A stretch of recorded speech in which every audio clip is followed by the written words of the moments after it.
Bé, moltes gràcies.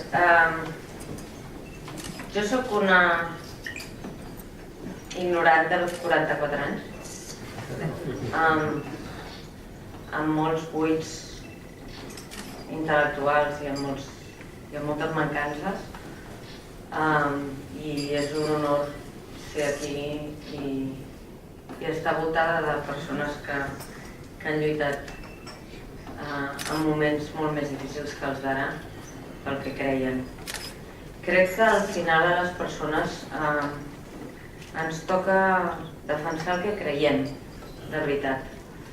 I defensar-ho sabent que no sempre les coses en les que creiem coincideixen amb les coses que convenen a les institucions i als poders del país.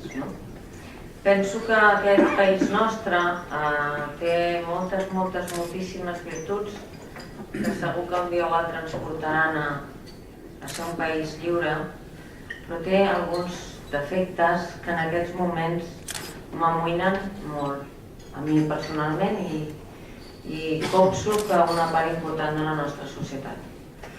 M'amoïnen molt perquè crec que estem sent bastant incapaços d'ajuntar esforços els que creiem en les mateixes coses i que estem perdent moltes energies amb discussions molt estèrils en la nostra quotidianitat, i aquesta energia ens està restant força pels objectius que són comuns, i això ho observo de Salses a Guardamar. És trist, però ens està passant a tot arreu. No és un tema de partits només, és un tema d'institucions, és un tema dels uns, els altres, aquest que va fer, com el defineixo, on el poso, a quin sac el poso, a quina capsa el poso. I buscar petites misèries per debilitar la gent que creiem que potser podria fer un pas endavant més que jo, i a l'inrevés. I aquestes petites misèries porten a difamar, a dir coses que al final no sumen en el projecte col·lectiu que tenim. Les crisis econòmiques, aquesta és una frase avorrida ja, es donen una oportunitat. També fan aflorar el pitjor de nosaltres moltes vegades. I el pitjor que ens pot passar com a país és que les nostres institucions i les entitats que representen aquest país caiguin en aquest error en un moment tan difícil. Perquè jo crec que la societat catalana està responent bé al carrer a les dificultats. I estan responent bé perquè saben que hi ha milers de persones al voltant nostre que vinguin d'on vinguin, estan patint, i per tant la gent està tenint actituds de molta solidaritat. Però en canvi, a nivell institucional i a nivell de poder, te n'adones que en les situacions de crisi a vegades afloren la part més dura de les persones, i aquests mecanismes de poder es tornen encara menys generosos amb les discrepàncies. Quan som poc generosos amb les discrepàncies, restem. I jo estic convençuda, contràriament al que dèieu en començar, que no tenim una majoria del país que vulgui un país lliure encara. I per tant tenim molta feina a sumar. I aquesta feina a sumar és, en alguns casos per convenciment racional, en alguns casos apel·lant a les coses quotidianes de cada dia que fan que la gent es plantegi d'on vol viure i com vol viure i no tingui vinculacions emocionals, i en altres casos sent capaços de compartir ideològicament una taula i un espai discutint constructivament sense intentar aniquilar el contrari. I crec que ens queda molta feina, i que hi ha en aquests moments una activitat social molt interessant de buscar aquesta majoria col·lectiva que remi en favor d'un país amb més llibertats, però en canvi a nivell institucional, a nivell mediàtic, en el meu món, que és el que conec més i és de l'únic que puc parlar, amb una certa autoritat, que no tota, perquè tampoc tens tota mai la informació, estem vivint un moment de molta misèria. I I perquè sobrevisqui jo, doncs segurament és necessari que es mori l'empresa del costat, o perquè el meu prestigi, el meu ego estigui satisfet, he d'estar criticant sistemàticament a la persona que tinc al costat, no? I això no ens porta res de bo. I ara és el que més m'amoïna, no? Perquè jo fa un mes vaig deixar una empresa meravellosa que és el Servei Públic de Televisió del nostre país, que és una eina fonamental per la cohesió i pels moments que estem vivint. I he tingut un mes per pensar una mica poc. Això de pensar no és automàtic, diguéssim. Has de com treure els monstres que tots tenim a dins, no?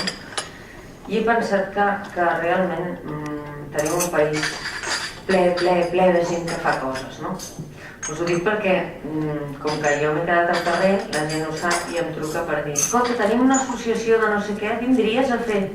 I vindries a... I tot és societat civil que fa coses consumint el seu temps de vida privada per construir.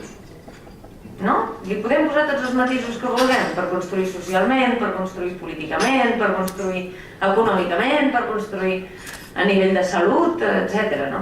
I dius, quin país tenim, no? Estem representant-lo bé? M'ho pregunto jo, com a periodista, no? L'estem representant bé, aquest país? O estem tots entretinguts en saber qui mana dalt i qui influeix sobre el govern, i dins del govern quines faccions hi ha, i dins dels partits quines faccions hi ha, i dins de les entitats bancàries qui mana més sobre els altres? I al final ens oblidem de la societat que està piulada així, com si estigués en un niu esperant que algú els representi de veritat, no? Per tant, rebre aquesta medalla aquesta nit per mi és una responsabilitat immensa, perquè no he fet res. He tingut la sort de fer un programa meravellós que es deia La nit al dia, que un dia vaig deixar perquè vaig creure que podia ser útil al país a través de la direcció de TV3. Ho he fet 4 anys i no he fet res més. I per tant, jo no sóc res més que una ignorant de 44 anys. La generació meva som molt més ignorants que moltes de les persones que sou aquí, que quan teníeu la nostra edat ja havíeu fet un munt de coses més que nosaltres, i per tant me l'enduc amb una responsabilitat enorme de que mai digueu quin dia vam cometre l'error de donar-li a aquella noia la medalla Pau Claris. Moltes gràcies.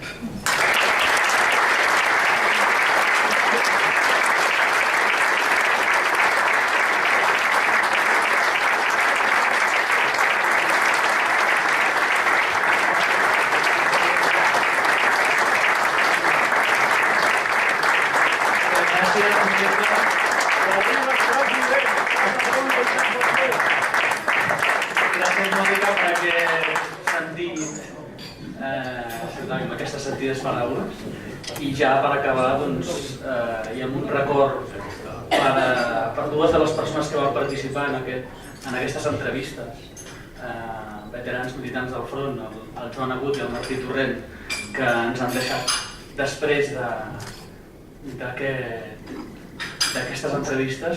Doncs els hi dediquem el cant del nostre himne nacional.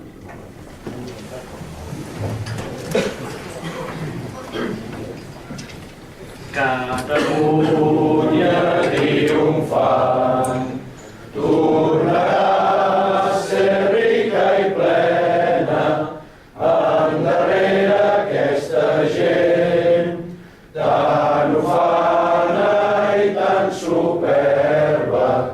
Bon cop de fals, defensors de la terra, bon cop de fals.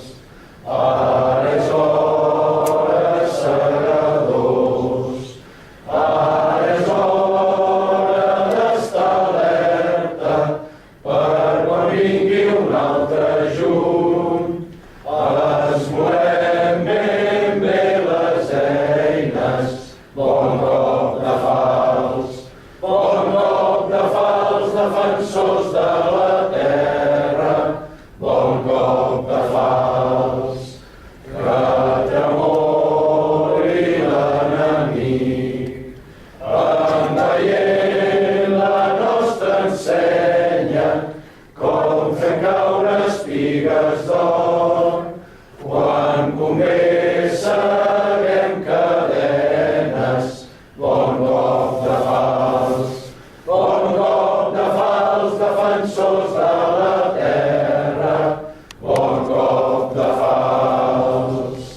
Visca Catalunya!